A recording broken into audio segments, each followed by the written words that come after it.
இது சாத்தியமே இல்லை. கடந்த 5000 ஆண்டுகளில் எவராலும் திறக்க முடியாத அந்த அக்னி கிரந்தம் இன்று திறக்கப்பட்டிருக்கிறது. இது எப்படி நடந்தது? அவன் யார்? தேவாசுரர்களுக்கு இடையே 5000 ஆண்டுகளாக பெரும் போரை மூட்டிய அந்த சர்வ வல்லமை படைத்த அக்னி கிரந்தம் இந்திரபுரியின் மிக பலவீனமான ஒரு சிறுவனை தன் தலைவனாக தேர்ந்தெடுத்திருக்கிறது. தன் முதல் சக்கரத்தை கூட எழுப்பாத அந்த அற்ப சிறுவனின் காலடியில் இந்த ராஜ்யத்தின் மாவீரர்கள் எப்படி வீழ்ந்தார்கள்? இந்த மகா காவியத்தை பாக்கெட் எஃப்எம்மில் முற்றிலும் இலவசமாக கேளுங்கள்.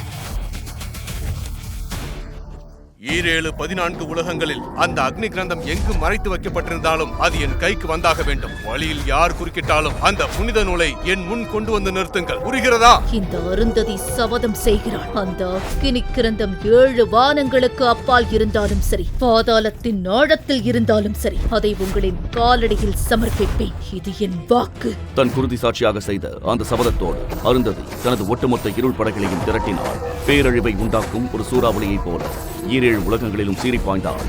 அவள் சென்ற இடமெல்லாம் சுடுகாடானது. மக்கள் நடுங்கி கதறி கெஞ்சினார்கள். ஆனால் அருந்ததி துளியும் இரக்கம் காட்டவில்லை. மறுபுறம் தொலைவில் பதற்றத்துடன் நின்றிருந்த அஸ்வத்தாமா, என்னை தவிர அந்த அக்னி கிரந்தத்தை யாராலும் பார்க்கவோ தொடவோ முடியாது. அது எனக்கும் அந்த அக்னி கிரந்தத்திற்குமான பிரிக்க முடியாத பந்தம். அதை யாராலும் உடைக்க முடியாது. இது அசாத்தியம். இருந்தாலும் தாமா, ஏதோ விபரீதம் நடக்க போகிறது. என் உள்ளுணர்வு எச்சரிக்கிறது. அருந்ததி அந்த நூலை தேடி வெறி பிடித்து அலைகிறார். அதற்காக அவள் எந்த எல்லைக்கும் செல்வார். நாம் உடனடியாக அதை மீட்டெடுக்க வேண்டும். ஒருவேளை அது அருந்ததியின் கைக்கு கிடைத்து விட்டால் இந்த உலகத்தை யாராலும் காப்பாற்ற முடியாது. நரசிம்மர் பேசிக் கொண்டிருக்கும் போதே திடீரென அஸ்வத்தாமாவின் உடல் முழுவதும் நடுக்கம் கண்டது. சுவாசம் வேகம் கொண்டது. ஒரு விசித்திரமான பயங்கர குளிர்காற்று அவரை சுற்றி சுழன்றடித்தது. மரங்களை வேரோடு சாய்க்கும் பெரும் புயல் எழுந்தது. அவரது நெஞ்சின் ஆழத்தில் மரண பயம் கவ்வியது. முடியாது. இது எப்படி சாத்தியம்? என் கண்களுக்கு மட்டுமே புலப்பட்ட அந்த அக்னி கிரந்தத்தை வேறொருவன் பார்த்திருக்கிறான். பார்த்தது மட்டுமல்லாமல் தொட்டும் விட்டான். அப்படியானால் அவன் சாதாரண மனிதன் அல்ல. அவன் யாராக இருந்தாலும் அவனை அழித்து அந்த கிரந்தத்தை மீண்டும் கொண்டு வருவேன், என்ன நேர்ந்தாலும் சரி. அதே சமயம் பல மைல்களுக்கு அப்பால் அடர்ந்த காட்டின் இருள் சூழ்ந்த மலைக்குகையில் அபிமன்யு அந்த அக்னி கிரந்தத்தின் மீது தன் கையை வைத்தான். அந்த நொடியில் அவன் கழுத்தில் இருந்த தாயத்து மின்னல் போல பிரகாசித்தது. எங்கும் பேரொளி பரவியது. அக்னி கிரந்தம் தானாகவே மெல்ல திறந்தது. அதிலிருந்து தங்க எழுத்துக்கள் கணக்கற்ற அம்புகளாக பாய்ந்து அபிமன்யுவின் உடலுக்குள் புகுந்தன. மரண வேதனையில் கதறிய அபிமன்யுவின் குரல் அந்த அடர்ந்த காடு முழுவதும் எதிரொலிக்க அவன் மூர்ச்சையாகி தரையில் சரிந்தான். அபிமன்யு கண்பிடித்த போது அவன் தன் வீட்டில் இருந்தான். அவன் அருகில் பாட்டி நின்றிருந்தாள். எத்தனை முறை உன்னை எச்சரித்தேன். மீண்டும் சட்டைக்கு போய் சட்டையை கிழித்துக் கொண்டு வந்திருக்கிறாய். இப்படியே போனால் ஒரு நாள் பிணமாக தான் வீடு திரும்புவாய். நான் சொல்வது உன் காதில் விழுகிறதா? என் பேச்சை கேட்க பிடிக்கவில்லை என்றால் நான் செத்த பிறகு உன் இஷ்டப்படி என்ன வேண்டுமானாலும் செய்து கொள், என் கண் முன்னால் அல்ல. அதை கேட்ட அபிமன்யுவின் மனது சிறுவயதிலிருந்தே தான் அனுபவித்த அனைத்து அவமானங்களும் நினைவலைகளாக வந்து போயின. அவன் நெஞ்சை தைத்த அந்த நச்சு வார்த்தைகள், உன்னால் எப்போதும் வீரனாக முடியாது. நீ ஒரு கோழை. அப்பன் பெயர் கூட தெரியாத அனாதை. நான் கோழை இல்லை. என்னை கோழை என்று சொல்லாதீர்கள். நான் கோழையே கிடையாது. நீ கோழைதான். உன்னை போன்ற ஒரு பயந்தா கோழியை நான் பார்த்ததே இல்லை. உனக்கு அவ்வளவு வீரம் இருந்தால் பிரம்மபுரியில் நடக்கும் சதய விழாவில் கலந்து கொண்டு ஜெயித்து காட்டு. என் பெயரை நினைவில் வைத்துக் கொள்ளுங்கள். என் பெயர் அபிமன்யு. ஒரு நாள் அந்த சதய விழாவில் கலந்து கொண்டு மா வீரன் என்ற பட்டத்தை வெல்வேன். இது என் சபதம். இந்த சவாலை வீசிவிட்டு அபிமன்யு எழுந்தான். அவன் கண்களில் தீக்கணல் எரிந்தது. ஆனால் ஊர் மக்கள் அவனை பார்த்து ஏளனமாக சிரித்தனர். எந்த சக்தியும் இல்லாத நீ ரத்தம் சிந்தி போராடும் மாவீரர்கள் மத்தியில் ஜெயித்து விட போகிறாயா? நடக்கவே நடக்காது. கடைசி வரை அவமானப்பட்டு சாவாய். அதுவே உன் தலைவிதி.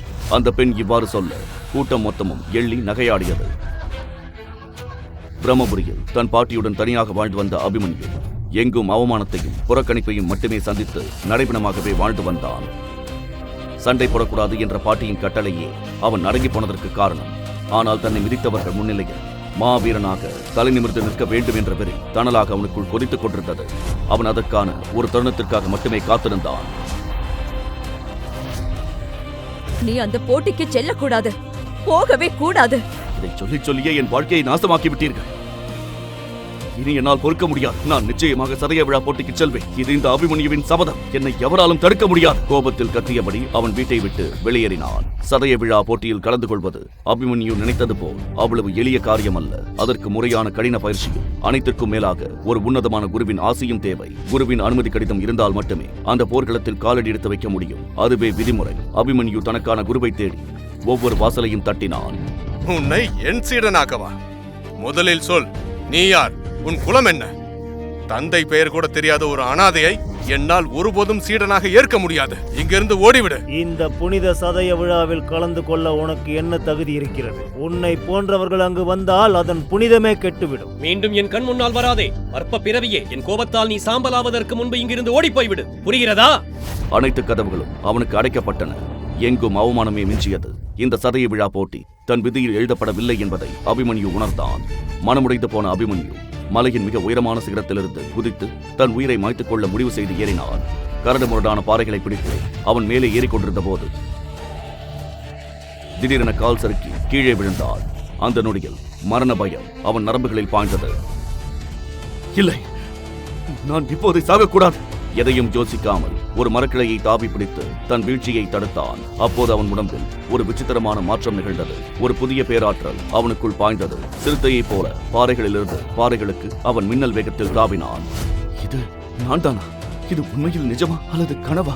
அபிமன்யு வியந்து போனான். கண்ணிமைக்கும் நேரத்தில் அந்த உயர்ந்த சிகரத்தின் உச்சியை அடைந்தான். பெரும் மகிழ்ச்சியில் ஆர்ப்பரித்தான். அந்த தருணத்தில் வானத்திலிருந்து ஒரு பயங்கர இடியுடன் கூடிய மின்னல் அவன் மீது பாய்ந்தது. அவனது ஆடைகள் எரிந்த சாம்பலாயின. அவன் முதுகில் இருந்த சக்கரம், அக்னி, திரிசூலம் மற்றும் சங்கு முத்திரைகள் கண்ணை பறிக்கும் பேரொளியுடன் பிரகாசிக்கத் தொடங்கின.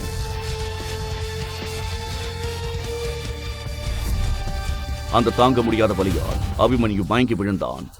அவன் கண் விழித்து பார்த்தபோது அவன் முன்னே பாட்டி நின்றிருந்தாள். போ, சண்டையிடு. அடி வாங்கி விட்டு வா. என்ன வேண்டுமானாலும் செய். ஆனால் ஒன்றை நன்றாக நினைவில் வைத்துக்கொள். உன் முதுகில் இருக்கும் முத்திரைகளை எவரிடமும் காட்டக்கூடாது. இதுதான் உனக்கு என் கடைசி எச்சரிக்கை. புரிகிறதா? சிறு வயதிலிருந்தே இதை சொல்லி சொல்லியே என்னை கோழையாக்கி விட்டீர்கள். ஏன் என்று கேட்டால் காலம் வரும்போது தெரியும் என்கிறீர்கள். என் அப்பாவின் பெயரை கூட நீங்கள் சொல்லவில்லை. ஊரே என்னை பார்த்து எள்ளி நகையாடுகிறது. என் வேதனை உங்களுக்கு புரிகிறதா? என் வாழ்க்கையை அழிக்காதீர்கள். கோபத்தோடு வெளியேறிய அபிமன்யு திடீரென திகைத்து நின்றான். அவன் முன்னே நீண்ட வெண்தாடியுடன் கண்களில் சுட்டரிக்கும் தேஜஸோடு ஒரு முதியவர் நின்றிருந்தார். அவர் வேறு யாரும் அல்ல, மாவீரர் அஸ்வத்தாமா. அக்னிகிருந்தத்தை தேடிதான் அவர் வந்திருக்கிறார் என்பதை அபிமன்யு உணர்ந்தான். தனக்கு கிடைத்த புதிய சக்திகள் அனைத்தும் அந்த புனித நூலால் தான் வந்தது என்பதை அறிந்தவன் அதை திருப்பித் தர விரும்பவில்லை. நீங்கள் எதற்காக வந்திருக்கிறீர்கள் என்று எனக்கு தெரியும். இந்த அக்னிகிரந்தம் என் உயிரை விட மேலானது. இந்த சதய விழாவில் மாவீரன் என்ற பெயரை வாங்கிய பிறகு நானே இதை உங்களிடம் ஒப்படைக்கிறேன். நீ சதய விழா போட்டியில கலந்து கொள்ளப் போகிறாயா? உனக்கும் வாழ்வீச தெரியுமா? உன் குரு யார்? நான் என் வாழ்க்கையில் சண்டையிட்டதே இல்லை. என்னை சீடனாக ஏற்க இந்த எதிர்புரியில் எந்த குருவும் சம்மதிக்கவும் இல்லை. எங்களை போன்றவர்கள் ஜெயிக்கவே கூடாதா? கடைசி வரை அடிமைகளாக அவமானப்பட்டு சாகத்தான் வேண்டுமா? இதை கேட்ட அஸ்வத்தாமா அந்த சிறுவனின் வேதனையை புரிந்து கொண்டார். அவனுக்குள் தனது பிம்பத்தை கண்டார். சரி, நான் உன்னை என் சீடனாக ஏற்றுக்கொண்டு சதய விழா போட்டிக்கு அனைத்து வகையிலும் உதவுகிறேன். ஆனால் ஒரு நிபந்தனை. நீங்கள் எனக்கு கற்றுக் கொடுக்க போகிறீர்களா? வேடிக்கை காட்டாதீர்கள். இந்த வயதான காலத்தில் உங்களால் எப்படி முடியும்? அபிமன்யு நக்கலாக சிரித்தான். அஸ்வத்தாமா அமைதியாக அபிமன்யுவின் கையை பிடித்து தனது பறக்கும் வெள்ளை குதிரையில் ஏற்றி சதய விழா போட்டி நடைபெறும் மைதானத்திற்கு அழைத்துச் சென்றார். அங்கே நூற்றுக்கணக்கான மாவீரர்கள் பதிவு செய்வதற்காக நின்றிருந்தனர். எத்தனை பேரா? இவர்களை தாண்டி நான் எப்படி ஜெயிப்பது? இவர்கள் அனைவரையும் கடந்து உள்ளே சென்று நீயும் ஒரு வீரன் என்பதை நிரூபித்து காட்டு. துணிவை திரட்டிக் கொண்டு அபிமன்யு தன் முதலடியை எடுத்து வைத்தான். அப்போது 15 பேர் கொண்ட ஒரு கூட்டம் அவன் மீது காட்டு யானைகளைப் போல மோதி சென்றது. நிலை தடுமாறி அபிமன்யு கீழே விழுந்தான். யாரடா நீங்கள்? இப்படி மலைமாடு மாதிரி இடித்துவிட்டு போகிறீர்கள்? அந்த கூட்டம் நின்றது. நடுவிலிருந்து கரிய நிற ஆடை அணிந்த தரணி முன்னால் வந்தான். யார் நீ? வீரர்கள் இருக்கும் இடத்தில் உன்னை போன்ற பரதேசிக்கு என்ன வேலை? என் தோற்றத்தை பார்த்து எடை போடாது. நானும் ஒரு போர் வீரன் தான். சதய விழா போட்டியில் களம் காண வந்திருக்கிறேன். போர் வீரனா? எந்த போரிலும் நான் உன்னை பார்த்ததே இல்லையே. முதல் சக்கரத்தை கூட எழுப்பாத நீ இந்த பெருமை மிக்க போட்டியில் கலந்து கொள்ள என்ன தகுதி இருக்கிறது? கடந்த ஆண்டு போட்டியில் மண்ணை கவிய உனக்கெல்லாம் தகுதி இருக்கும் போது என்னை தடுக்க உனக்கு என்ன உரிமை இருக்கிறது? கூட்டம் தரணியின் முகத்திற்கு நேராக பேரிரைச்சலுடன் சிரித்தது. இவன் வேறு யாரும் அல்ல, இந்திரபுரி அரசர் ராஜேந்திரனின் மகன் இளவரசன் தரணி. நடு மைதானத்தில் நிகழ்ந்த இந்த அவமானம் அவனுக்கு கடும் ஆத்திரத்தை மூட்டியது. தன் வீரர்களை பார்த்து கர்ஜித்தான். என்ன பார்த்து கொண்டு இருக்கிறீர்கள்? அவன் கை கால்களை உடையுங்கள். அவன் எப்படி போட்டியில் கலந்து கொள்கிறான் என்று நான் பார்க்கிறேன். கட்டளை பிறப்பிக்கப்பட்டது. ஆஜானு பாகுவான ஒரு வீரன் அபிமன்யுவை நோக்கி பாய்ந்து வந்தான். கூட்டம் சூழ்ந்தது. அபிமன்யு தன் முழு பலத்தையும் திரட்டி தரையில் ஓங்கி ஒரு குத்து விட்டான். அந்த ராட்சத வீரன் அந்தரத்தில் தூக்கி எறியப்பட்டு தொலைவில் விழுந்தான். தரணியும் கூட்டமும் திகைத்து போயினர். ஆத்திரமடைந்த அந்த வீரன் தன் வாளை உருவி மின்னல் வேகத்தில் மீண்டும் பாய்ந்தான். அவன் வாளை சுழற்றிய வேகத்தில் மைதானம் முழுவதும் புழுதி புயல் எழுந்தது. பார்வை மங்கியது.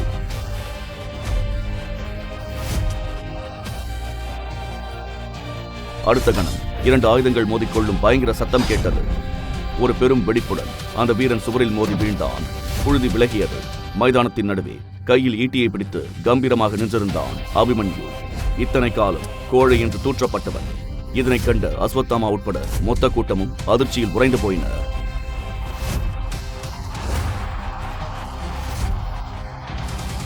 நிறுத்துங்கள்! இந்த புனிதமான சத்திரிய கூடத்தை போர்க்களமாக மாற்றாதீர்கள். உங்கள் வீரத்தை உண்மையான சதய விழாவில் காட்டுங்கள். இதற்கு மேல் ஏதேனும் செய்தால் இந்த மைதானத்திலேயே உங்களை புதைத்து விடுவேன். புரிகிறதா? சதய விழா போட்டிக்கான பதவிக்காலம் முடிந்துவிட்டது. மீதமுள்ளவர்கள் அடுத்த ஆண்டு வாருங்கள். கலைந்து செல்லுங்கள். தளபதியாரே, நானும் சதய விழா போட்டியில் கலந்து கொள்ள வேண்டும். எனக்கு ஒரே ஒரு வாய்ப்பு கொடுங்க. உனக்கா? உன் குருவின் அனுமதி கடிதம் இருக்கிறதா? உன் குரு யார்? எனக்கு குரு என்று யாரும் இல்லை. ஆனால் மனதில் வேகமும் வெறியும் இருக்கிறது. குருவின் ஆசியும் பயிற்சியும் இல்லாமல் எந்த தைரியத்தில் இங்கு வந்தாய்? குருவின் கடிதம் இல்லாமல் எவரையும் அனுமதிக்க முடியாது. அதுவே எழுதப்பட்ட சட்டம். ஒரு நல்ல குருவை அணுகி பயிற்சி பெற்று அடுத்த ஆண்டு வா. என்ன ஒரு முட்டாள்! குருவும் இல்லை, அப்பன் பெயரும் தெரியாது, ஆனால் போட்டிக்கு வந்து விட்டான். இவனை போன்றவனை எந்த குரு சீடனாக ஏற்பார்? ஒன்றிற்கும் உதவாத பிச்சைக்காரனே! கூட்டம் அபிமன்யுவை ஏளனம் செய்து சிரித்தது. அப்போது வானத்திலிருந்து அந்த மைதானத்தையே அதிர வைக்கும் ஒரு கம்பீர குரல் ஒலித்தது. நிறுத்துங்கள்! இந்த புனித அவையை பரிகாசம் செய்து பாவ பீடமாக மாற்றாதீர்கள். அபிமன்யு என் சீடன்தான். நான் யார் என்பது உங்கள் அனைவருக்கும் நன்றாக தெரியும். அஸ்வத்தாமா தனது ராஜமுத்திரையை காட்டினார். அதை பார்த்த அனைவரும் வாயடைத்து போயினர். தளபதி சகாதேவன் பதறியடித்து ஓடி வந்து வணங்கினார். என்னை மன்னியுங்கள் ஆசானே. நீங்கள் இங்கு இருப்பீர்கள் என்று நான் சற்றும் எதிர்பார்க்கவில்லை. இந்த ராஜமுத்திரையை கதைகளில் மட்டுமே கேட்டிருக்கிறேன். இன்றுதான் என் கண்களால் காண்கிறேன். தங்களை போன்ற ஒரு மகா சக்கரவர்த்தியை தரிசிப்பதே என் வாழ்நாளின் பெரும் பாக்கியம். தளபதி சகாதேவன் அஸ்வத்தாமாவின் திருவடிகளில் வீழ்ந்தார். அபிமன்யு சிலையென நின்றான். இந்த முதியவர் யார் என்று அவனுக்கு தெரியாது. ஆனால் தன் வாழ்நாளில் முதல் முறையாக ஒரு மனிதர் தனக்காக குரல் கொடுத்திருக்கிறார். முதல் முறையாக ஒரு ஆதரவு கரம் அவனுக்கு கிடைத்தது. அபிமன்யுவின் கண்கள் கலங்கின. நீங்கள் யார் என்று எனக்கு முழுமையாக தெரியாது. ஆனால் எனக்காக நீங்கள் செய்த இந்த உதவியை என் வாழ்நாளில் மறக்க மாட்டேன்.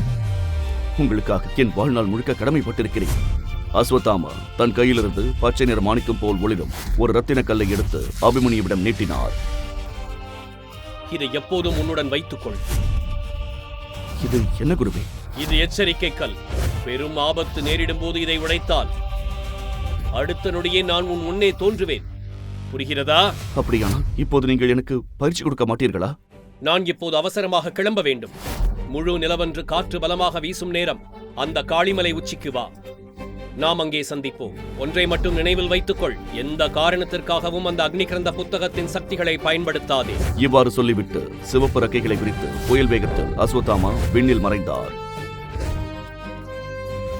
அபிமன்யு, தளபதி சகாதேவன், இளவரசன் தரணி என அனைவரும் வானத்தை பிரமிப்புடன் நோக்கினர்.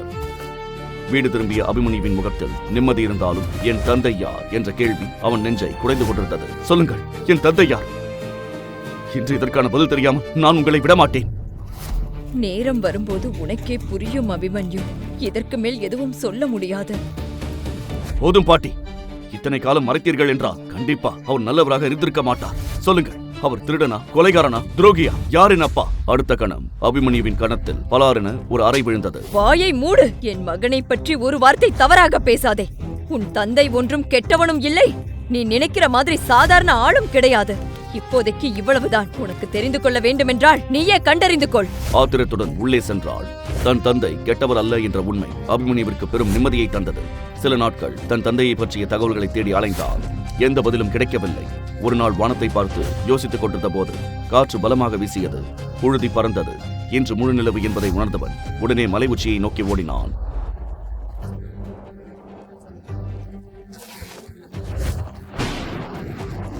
அங்கே அஸ்வத்தாமா நின்றிருந்தார்.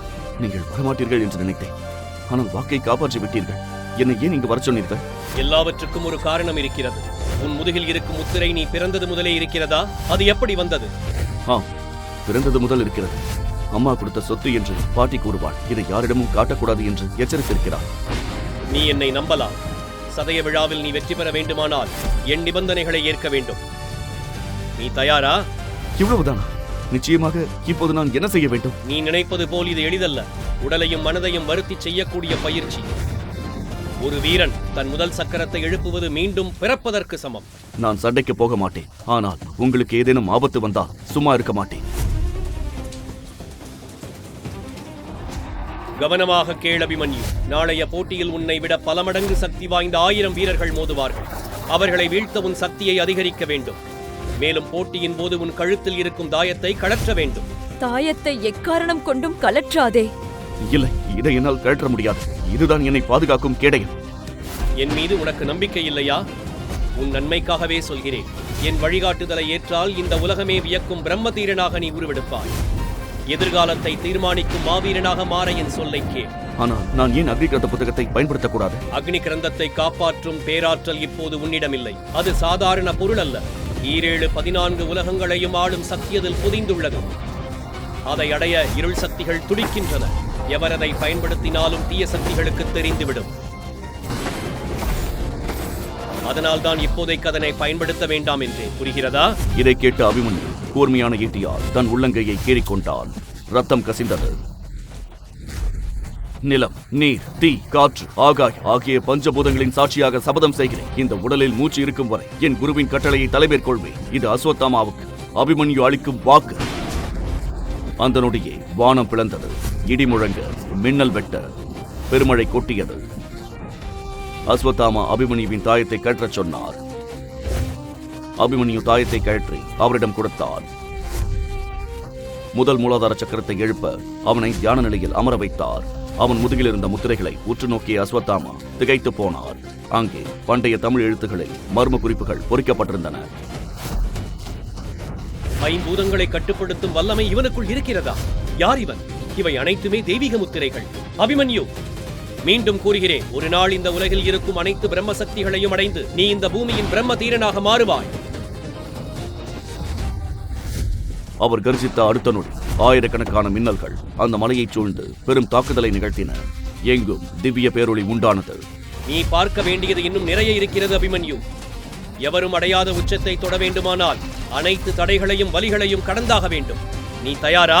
அதே சமயம் இந்திரபுரி கோட்டையில் இருந்த அரசர் உத்தமராயர் திருக்கிட்டு எழுந்தார். மலை உச்சியை பார்த்து மிரண்டு நின்றார். உடனே பாதுகாவலர் நரசிம்மரை அழைத்தார். என் வாழ்நாளில் இப்படி ஒரு மகா ஆற்றலை நான் பார்த்ததே இல்லை. யாருடைய சக்தி இது? என் ராஜ்யத்திற்கு எந்த தீங்கும் நேரக்கூடாது நரசிம்மா. அங்கே தாமாவின் கரங்களிலிருந்து சூரிய ஒளி போன்ற நெருப்பு சக்தி அபிமன்யுவின் தலை முதல் கால் வரை பரவியது. அவனுக்கு புது ஆற்றல் பிறந்தது. மழை மெல்ல நின்றது.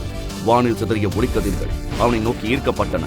அவன் முதுகில் இருந்த ஆகாய முத்திரை ஒளிரத் தொடங்கியது.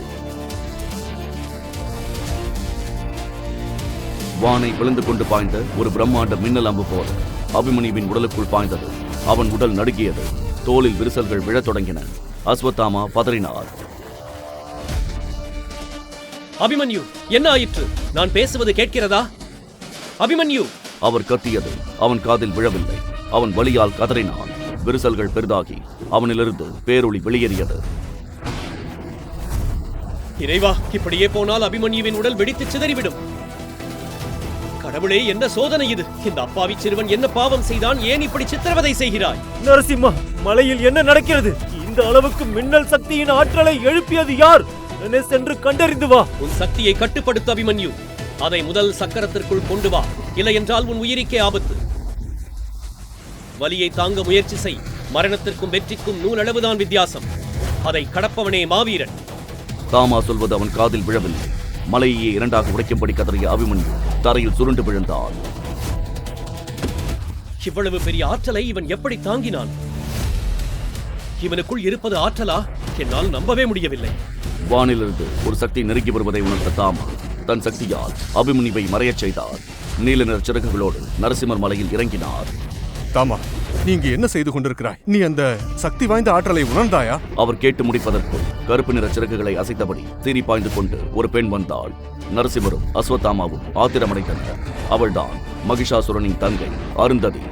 என் கட்டுப்பாட்டுக்குள் இருக்கும் ராஜ்யத்திற்குள் காலடி எடுத்து வைக்க எவ்வளவு தைரியம்! அன்று உன்னை உயிரோடு விட்டதே பெரும் தவறு. அக்கினி கவசம் இருக்கிறது என்று ஆடாதே கிழவனே. அக்கினி கிரந்தம் என் கைக்கு வரும் நாளில் உங்கள் இருவருக்கும் மரண பயத்தை காட்டுவேன். அப்போது சிங்கமும் சிறுத்தையும் என் காலில் விழுந்து கெஞ்சுவதை இந்த பிரம்மபுரியே பார்க்கும். சவால் விட்டுவிட்டு அருந்ததி கிளம்பினார். என் நெற்றியில் இருந்த அந்த ரத்தினக்கல்லை மட்டும் பறிக்காமல் இருந்திருந்தால் அன்றே அந்த மகிஷாசுரனை கொன்றிருப்பேன். இது இவ்வளவு தூரம் வளர்ந்திருக்காது. கடந்ததை எண்ணி வருந்தாதே தாமா. அன்று நடந்தது யாரும் எதிர்பாராதது. அது நம் கைகளில் இல்லை. இல்லை, அனைத்தும் என் கைகளில்தான் இருந்தது. நான் அந்த பாவத்தை செய்திருக்க கூடாது.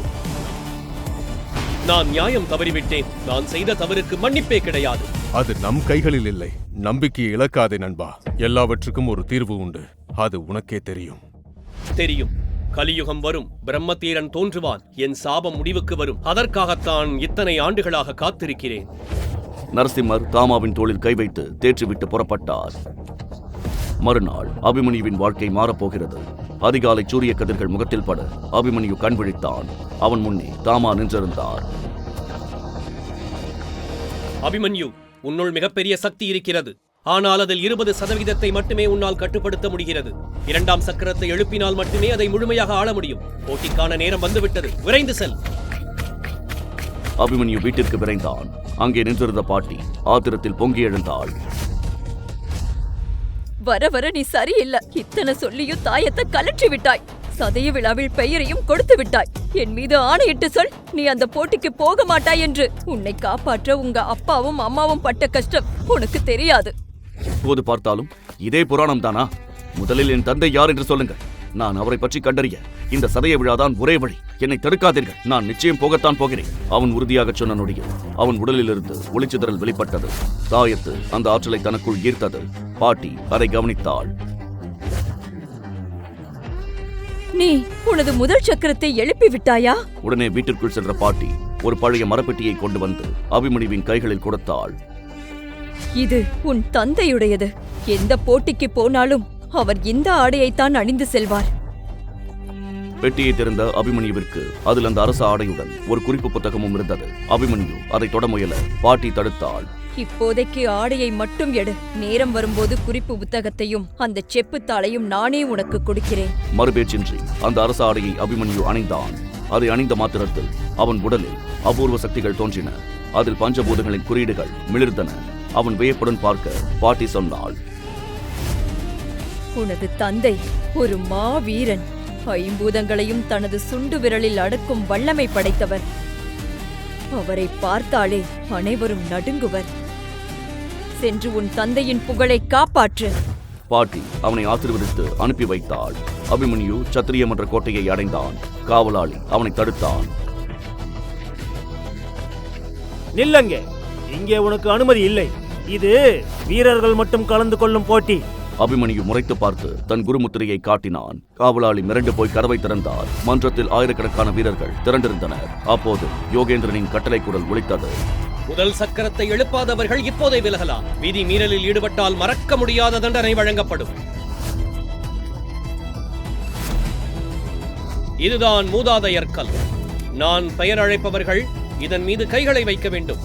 இதன் மூலமே உங்கள் சக்தி கணக்கிடப்படும். போட்டியை தொடங்கலாம். முதலில் மாதவியின் பெயர் அழைக்கப்பட்டது. அவள் கை வைத்ததும் கல் பனியாக மாறியது. அரங்கம் ஆரவாரம் செய்தது. அப்போது கொலுசு சத்தம் கேட்டது. அனைவரின் பார்வையும் மேலே நின்ற இளவரசி ருக்மணியின் மீது விழுந்தது. அவளது அழகும் வசீகர பார்வையும் அனைவரையும் பிரமிக்க வைத்தது. அவள் கை வைத்ததும் பூமி பிளந்து சேரும் சகதியும் அந்த கல்லை சுற்றி கொண்டன. அடுத்து இளவரசன் தரணி கூட்டத்தை பிளந்து வந்து கை வைத்தான். அந்த கல் அந்தரத்தில் பறந்தது. அரங்கம் திகைப்பில் உறைந்தது. போட்டி முடிவடைந்தது. அனைவரும் கலைந்து செல்லலாம்.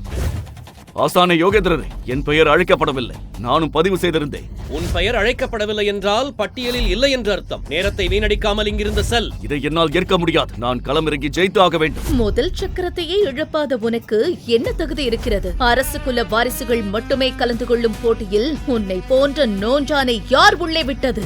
மாதவியின் ஏளன வார்த்தைகளை கேட்டு மொத்த கூட்டமும் சிரித்தது. அபிமன்யுவின் ரத்தம் கொதித்தது. சிரியுங்கள். உங்கள் ஏளன சிரிப்புக்கு இனி நான் வருந்தப் போவதில்லை. தைரியம் இருந்தா என்னை போட்டியில் அனுமதியுங்கள். என் சக்தி என்னவென்று அப்போது தெரியும். போதும். எனக்கே அறிவுரை சொல்கிறாயா? வீரர்களே, இவனை கைது செய்து சிறையில் அடையுங்கள். அனுமதியின்றி சத்திரிய மன்றத்திற்குள் வந்தது முதல் குற்றம்.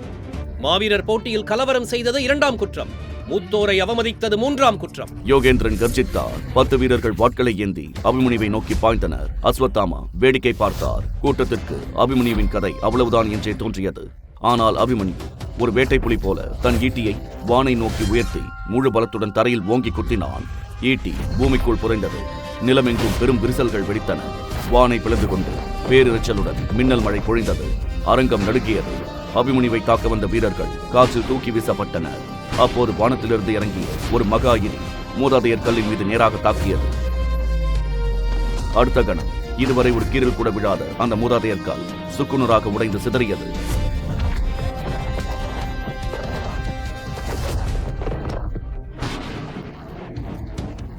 யோகேந்திரன், நரசிம்மர், அஸ்வத்தாமா மற்றும் பிரம்மபுரியே மிரண்டு போயினர்.